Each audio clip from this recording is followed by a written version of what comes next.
Salut! J'aimerais partager un rêve que j'ai eu.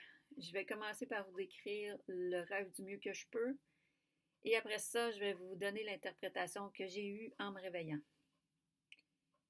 Aussi restez jusqu'à la fin parce que je vais expliquer aussi pourquoi je pense que ce rêve-là est prophétique et pourquoi je crois que ça vous concerne vous aussi, pas juste moi. J'ai vraiment la forte conviction que Dieu nous parle très fort en ce moment et je pense qu'il nous envoie aussi un message clair. En parlant de clair, je veux dire que mon rêve était très, très, très, très clair, très réel. Euh, Tous mes sens étaient bien éveillés, comme si vraiment, là, je vivais un tsunami. J'ai vu tous les petits détails du tsunami, vraiment. J'ai vu l'écume blanche de la vague, j'ai vu l'eau rouler sur elle-même, etc., etc. OK, le rêve maintenant. Le rêve commence et je suis dans un endroit où il fait chaud. Un endroit qui ressemble à la Floride, je dirais. Je suis avec ma petite famille, debout sur le sable d'une plage, mais à ce moment-là de mon rêve, je vois pas l'eau. Peut-être qu'il y a quelque chose qui bloque la vue, mais de toute façon, mon attention n'est pas là du tout. On est à côté d'un petit muret de ciment avec quelques marches et une rampe. Là, à ce moment-là, je dis à ma famille, venez, on va aller voir de l'autre côté du muret. Donc, on contourne le muret. Je vois, ouais, c'est ça, on contourne le muret et après ça, je vois clairement la plage et la mer. Mon regard s'arrête tout de suite sur une vague qui s'en vient. C'est une grande vague et je suis un peu intriguée dans mon rêve. Je me demande quelle force cette vague-là peut avoir. Tu sais, dans le sens, est-ce qu'on doit en avoir peur ou pas? Parce que là, à ce moment-là, dans mon rêve, on est dans l'eau. Je me souviens très bien d'avoir eu un mélange de questionnement et de petites craintes.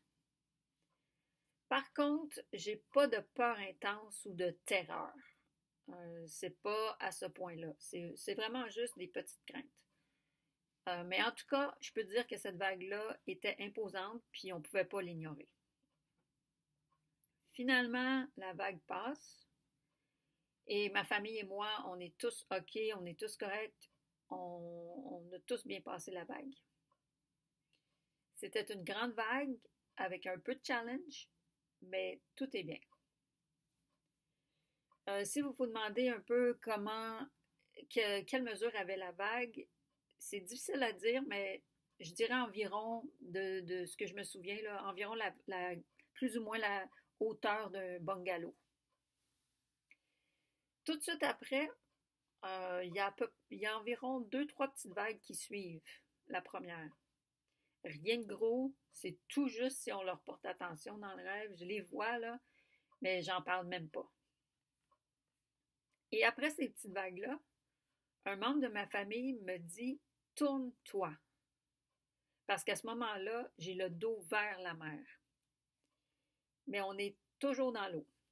Donc je me retourne et je suis complètement sidérée. Je vois une énorme vague, gigantesque. C'est carrément un monstre. C'est vraiment là un monstre de vague. Si, encore une fois, vous voulez savoir la hauteur environ, je dirais haute comme un building de centre-ville. C'était vraiment là à donner des frissons. Le rêve se poursuit, je fixe la vague, j'en crois pas mes yeux, je suis tout simplement bouche bée. Je me dis à moi-même, c'est fini, on va mourir, il n'y a pas aucun doute à ce moment-là dans mon esprit. De toute façon, on n'a pas le temps de s'échapper. Bref, aucun moyen de survivre à cette vague-là. C'est trop géant. Je sais, ça a l'air ridicule, mais je me dis dans mon rêve, la seule chose que je peux faire, c'est de prendre une bonne respiration et de me pincer le nez. Je décide aussi de me fermer les yeux très fort, comme quand on s'attend à avoir un coup sur la tête. On plisse les yeux. Il n'y a absolument rien d'autre que je puisse faire. J'en étais à ce point-là, vraiment. Et ce qui est intéressant aussi dans ce rêve-là, c'est que c'était un rêve lucide. Je pouvais prendre une décision, faire des choix, même si vraiment c'était limité dans ce cas-là. Je me questionnais comme je le ferais dans la vraie vie, si j'étais éveillée. En fait, là, c'était carrément comme si je vivais le tsunami, la vague était en face de moi, c'était tellement réel. J'étais consciente de tout ce qui me passait dans la tête. Une minute plus tard, peut-être environ, je dirais, je ne sais pas trop précisément, mais je me dis, qu'est-ce qui se passe? J'ai les yeux fermés, mais je sens rien. C'est bizarre. Je me demande où est rendue la vague. Il y a un silence, c'est calme. Je décide de m'ouvrir les yeux pour voir ce qui se passe. Et je vois de l'eau devant moi, autour de moi, mais l'eau ne me touche pas. Je dis à un membre de ma famille qui est juste à côté de moi, je lui dis d'un ton calme et rassurant, tu vois, on est en sécurité. On est dans l'œil de la vague. Et là, je me suis réveillée. Maintenant, je vais vous donner l'interprétation que j'ai reçue en me réveillant. C'est vraiment à ce moment-là que j'ai su que la première vague représentait le COVID-19. C'était comme si l'information était téléchargée dans mon esprit. L'interprétation des rêves appartient à Dieu. Avant de continuer, je vais vous donner un peu de contexte ici. Quand j'ai eu ce rêve-là, c'était le 19 mars 2020. J'ai écrit beaucoup de mes rêves dans un cahier avec les dates. C'est pour ça que je peux vous donner la date exacte. Au moment du rêve, dans la vraie vie, là, le COVID-19 était déjà là. Et si je ne me trompe pas, on n'avait pas beaucoup de cas ici, mais on voyait la Chine qui était aux prises avec ce virus-là et on ne savait pas trop à quoi s'attendre ici exactement. J'habite au Canada en passant. Et le questionnement que j'ai eu dans mon rêve, quand j'ai vu la première vague venir, ça a été le même questionnement dans la vraie vie quand j'ai vu le COVID-19 en Chine qui commençait à se propager ici, au Canada. J'étais intriguée, je me questionnais, je me demandais quelle force, quelle portée ça aurait. Exactement les mêmes émotions que j'ai eues dans mon rêve en voyant la première vague. Pas de terreur, juste un peu de crainte. L'interprétation que j'ai reçue correspond exactement bien à ça. Pour ce qui est du tsunami, c'est-à-dire la dernière vague de mon rêve, j'ai pas eu d'interprétation directement, mais une sensation que quelque chose de gros s'en vient et quelque chose qui n'est pas comparable au COVID-19. Ça va être beaucoup plus gros ou ça va nous sembler beaucoup plus gros. Quand cette vague-là va s'en venir, je pense qu'on va penser qu'on va mourir. En tout cas, si je me fie à mon rêve, je pensais ça. Je pensais que j'allais mourir et je ne suis pas celle qui s'inquiète le plus habituellement. Autre point important que j'aimerais dire, c'est que je ne sais pas si cette énorme vague-là va avoir rapport au COVID-19, genre mutation ou autre virus plus grave, ou qui semble plus grave. Parfois, la réalité est amplifiée par notre perception ou les médias. Ou aussi, le tsunami peut peut-être même représenter quelque chose qui n'a aucun rapport avec le virus. Je ne sais pas. Ce que dit mon rêve, par contre, c'est que quelque chose de gros ou quelque chose qui va nous sembler très gros s'en vient, beaucoup plus gros que le COVID-19. Aussi, je voulais vous dire que j'ai eu, le 15 novembre 2020, un rêve d'astéroïde. Je ne décrirai pas dans cette vidéo-ci parce que la vidéo va être trop longue, mais est-ce que c'est en lien avec mon rêve de tsunami? Peut-être que oui, peut-être que non.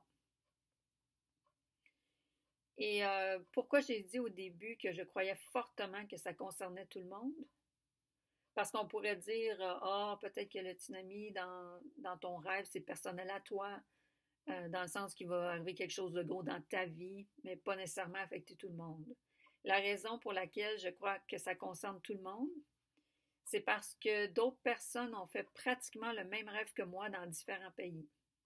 Entre autres, une jeune femme d'Allemagne a partagé une vidéo sur YouTube et son rêve était tellement similaire au mien que j'en avais les frissons à l'entendre.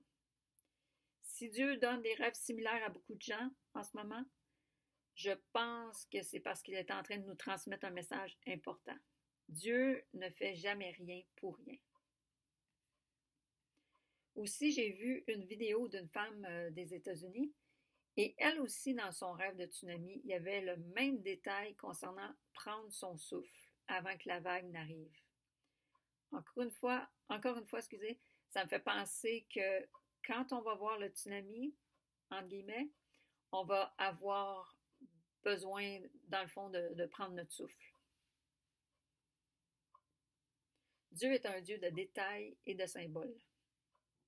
Si vous avez lu le livre de l'Apocalypse dans la Bible, ou même les rêves que Dieu a donnés dans la Bible, vous savez que Dieu utilise souvent des symboles. Évidemment, certains rêves peuvent être pris au sens propre. Je pense à Abraham Lincoln, un ancien président des États-Unis. Lui, c'était au sens propre. Il a eu un rêve de sa propre mort et il a eu le rêve la nuit avant d'être tué.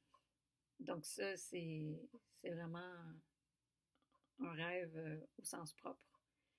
Une indication claire que mon rêve est symbolique, sans même avoir l'interprétation, c'est la fin. Je me retrouve 100% à l'abri dans l'œil de la vague, l'œil du tsunami. En réalité, c'est impossible de se retrouver dans l'œil d'un tsunami. Donc, c'est à prendre au sens figuré. Comme la première vague d'ailleurs qui représentait le COVID-19. C'est au sens figuré. Est-ce qu'un rêve peut avoir un double ou un triple sens? Avec Dieu, je pense que oui. Le tsunami dans mon rêve, avec un double sens, pourrait être un tsunami, un vrai tsunami causé par quelque chose de gros comme un astéroïde qui frappe la Terre. Donc, le tsunami aurait un double sens dans ce cas-là. La jeune femme d'Allemagne dont je vous ai parlé tout à l'heure, sa sœur a eu le rêve du tsunami et elle d'un astéroïde. Je ne veux pas me prononcer là-dessus car dans mon cas, je n'ai pas eu l'interprétation par rapport à mon rêve d'astéroïde. Mais elle, c'est une autre histoire. Elle a demandé qu'est-ce qui allait causer le tsunami. Et c'est là qu'elle a fait un rêve sur l'astéroïde. Mais quant à moi, je ne me prononce pas sur mon rêve d'astéroïde parce que je n'ai pas eu l'interprétation. Et je ne sais pas si c'est connecté. Plusieurs parlent que le jugement de Dieu s'en vient. Je le crois aussi, si on regarde les signes de la fin des temps donnés dans la Bible. Dieu nous a dit à l'avance qui va arriver. Beaucoup de personnes ont présentement des rêves, des visions, des mots de Dieu.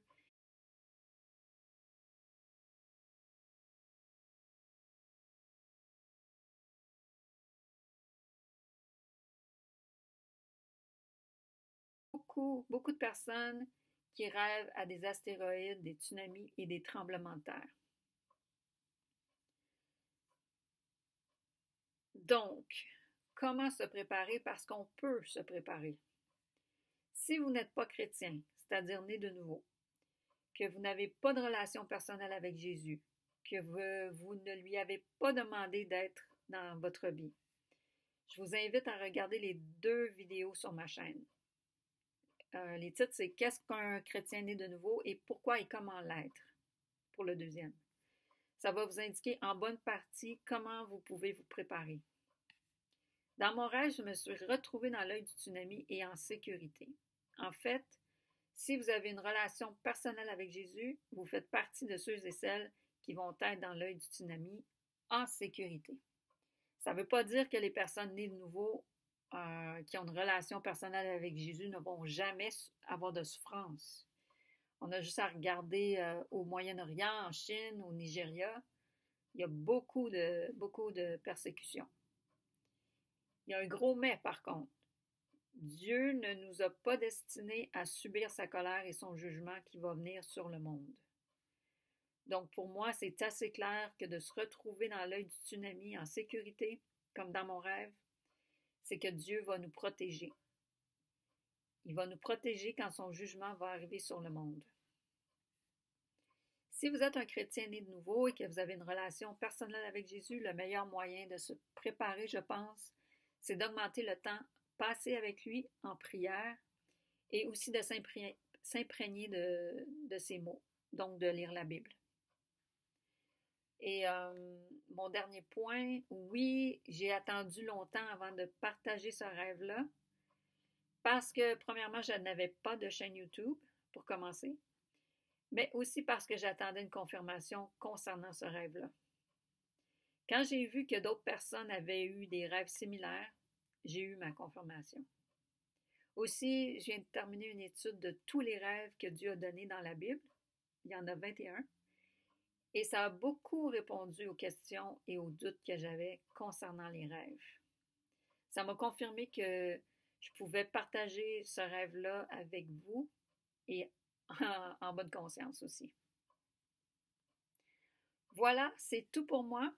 N'oubliez pas de mettre un like si vous avez apprécié la vidéo, mais surtout, le plus important, si Jésus ne fait pas partie de votre vie, si vous voulez savoir comment être né de nouveau, s'il vous plaît, allez voir les 2 vidéos que j'ai faites.